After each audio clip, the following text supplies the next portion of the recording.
বিসমিল্লাহির রহিম। আসসালামু আলাইকুম ওয়া রাহমাতুল্লাহ। ভাই এবং বাবিরা কেমন আছেন আপনারা? আশা করি ভালো আছেন, ভালো থাকেন, সেই দোয়া আল্লাহ রাব্বুল আলামিনের দরবারে সবসময় করি।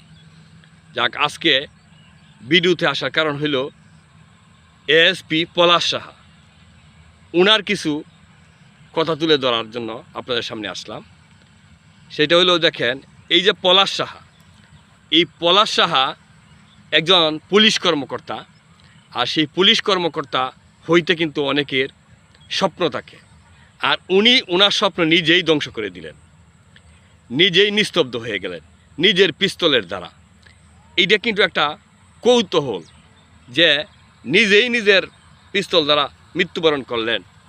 এটাতে একটা চিরকুট লিখে গেলেন যে স্বর্ণ যাতে মা নিয়ে যা, আর বাকি সম্পদ যাতে, স্বর্ণ যাতে বয়ে নিয়ে যা, বাকি সম্পদ যাতে মা নিয়ে যা, এরকম একটা চিরকুট উনি লিখেছেন।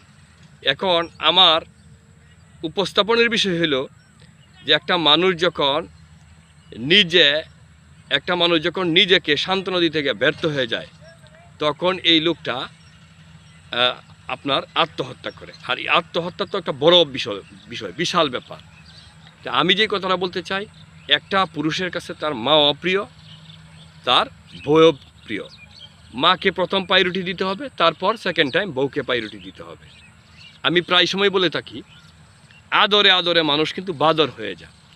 আপনি বিয়ে করে প্রথমেই কিন্তু বউকে অতিরিক্ত আদর করে ফেলবেন, পরে বউ কিন্তু আপনাকে আর মানবে না, আপনার কোনো কমনই সে শুনবে না।